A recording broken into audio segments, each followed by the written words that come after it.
Finally Shafiq পল্লীগ্রাম টিভিতে ফিরে এলো। হ্যাঁ বন্ধুরা, শফিক নিজের ভুল বুঝতে পেরে নিজেই পল্লীগ্রাম টিভি চ্যানেলে ব্যাক করলো। তো বন্ধুরা, আজ আপনাদের জন্য রয়েছে একটি চমকে দেওয়ার মতো খবর। হ্যাঁ বন্ধুরা, ঠিক ধরেছেন, আজ আমরা কথা বলবো শফিককে নিয়ে, যাকে নিয়ে গত কয়েক মাস ধরে অনেক বিতর্ক, অনেক প্রশ্ন, অনেক আলোচনা চলছিল। আপনাদের নিশ্চয় মনে আছে, প্রায় 3-4 মাস আগে শফিক নিজের ভুলের কারণে পল্লীগ্রাম টিভি ছেড়ে চলে এসেছিল।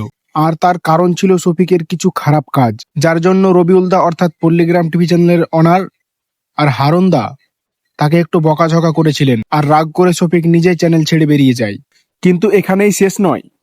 চ্যানেল ছেড়ে যাওয়ার কিছুদিন পরেই সোশ্যাল মিডিয়ায় ভাইরাল হয় শফিক আর তারা নামের মেয়ের একটি ভিডিও। যদিও শফিক দাবি করেছিল ওটা সে ইচ্ছা করে ছাড়েনি, কেউ তাকে ফাঁসানোর জন্য ভিডিওটা ছেড়েছিল। তো কিছুদিন আগে আমার একটা ভিডিও পোস্ট হয়েছে, হালকা একটু খারাপ ভিডিও। তো ওই ভিডিওটার জন্য অনেকে আমাকে নিয়ে আবল টাবল কথা বলছেন, আপনাদের মনে যা আসে তাই নিয়ে আমাকে ভিডিও করছেন। তারপর অনেকে বলছেন যে শফিক ভাইরাল হওয়ার জন্য ভিডিওটা পোস্ট করেছে।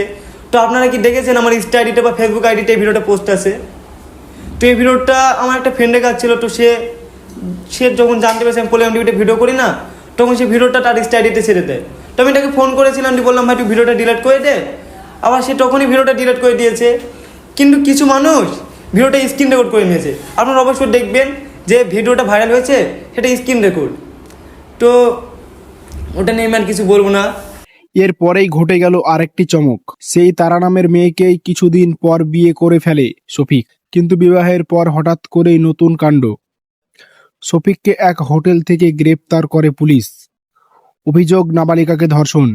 এই মুহূর্তে চাঞ্চল্যকর খবর, পল্লীগ্রাম টিভির শফিক গ্রেপ্তার। পল্লীগ্রাম টিভির শফিক গ্রেপ্তার। জনপ্রিয় ইউটিউবার তথা পল্লীগ্রাম টিভির হিরো শফিক গ্রেপ্তার রেজিনগর থানা পুলিশের হাতে। তবে কি কারণে গ্রেপ্তার এই বিষয়ে এখনো পর্যন্ত জানা যাচ্ছে। রেজিনগর থানা এলাকার একটি মেয়েকে মিথ্যা প্রলোভন দেখিয়ে বিয়ের প্রতিশ্রুতি দিয়ে দীর্ঘদিন মেলামেশা করে এবং যেহেতু তখন শফিকের বয়স 18 হয়নি, তাই তাকে জেলে না পাঠিয়ে হোমে পাঠানো হয়।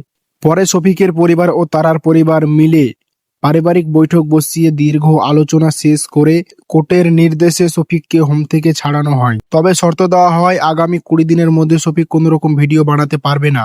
সময় পার হওয়ার পরেই সে আবার আগের মতো ভিডিও বানাতে পারবে। আর ঠিক সে সময় ঘটে মোড় ঘোরানো ঘটনা। নিজের ভুল বুঝতে পেরে শফিক নিজেই পরিবারকে বলে, আমাকে আবার রবিউলদার কাছে নিয়ে যাও, আমি প্রতিশ্রুতি দিচ্ছি আর কখনো খারাপ কাজ করব না, শুধু আগের মতো আবার ভিডিও করতে চাই। পরিবার এমনকি স্ত্রী তারাও শফিকের পাশে দাঁড়ায়। দুই পরিবার মিলে রবিউলদার কাছে গিয়ে অনুরোধ করে শফিককে আর একটা সুযোগ দিন। সে এবার সত্যি বদলে গেছে। শফিকের নিজের মুখে শোনা যাচ্ছে, আমি আমার ভুল বুঝেছি, আর কোনো খারাপ কাজে জড়াবো না, আবার আগের মতো ভিডিও শুরু করব। তো বন্ধুরা, আপনাদের মনে হতে পারে আমি ফেক নিউজ ছড়াচ্ছি, শফিক পল্লীগ্রাম টিভি চ্যানেলে ব্যাক করেনি। তো তার জন্য প্রমাণ আছে। প্রমাণস্বরূপ এই ভিডিও রেকর্ডটা শুনুন। শফিক, হ্যাঁ ভালো আছো ভাই? হ্যাঁ ভালো আছি। ভালো আছেন? হ্যাঁ, বলছি ভাই, তোমার যারা ভালোবাসে, তোমার ভিডিও যারা দেখে, হ্যাঁ তাদের কমেন্ট আসছে আমার যে শফিক কি পল্লীগ্রাম টিভিতে ফিরে গেছে নাকি এখনো ফিরে যায়নি। মানে এটা তোমার যারা ভালোবাসে তারা জানতে চাইছে তুমি কি পল্লীগ্রাম টিভিতে ফিরে গেছো? পল্লীগ্রাম ফিরে গেছি, কাজও শুরু করে দিয়েছি।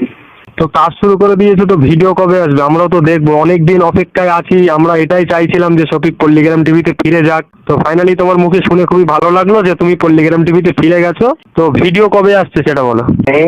5-6 দিন। 5-6 দিনের মধ্যে ভিডিও দেখতে পাবো আমরা? তো বন্ধুরা, এটাই ছিল সেই ব্রেকিং নিউজ। হ্যাঁ, ফাইনালি শফিক আবার ফিরে এসেছে পল্লীগ্রাম টিভিতে। খুব শীঘ্রই আপনারা তার আগের মতো ভিডিও দেখতে পাবেন। আজ এই পর্যন্তই, দেখা হচ্ছে নেক্সট কোনো ভিডিওতে। ততক্ষণ খোদা হাফেজ, ভালো থাকবেন।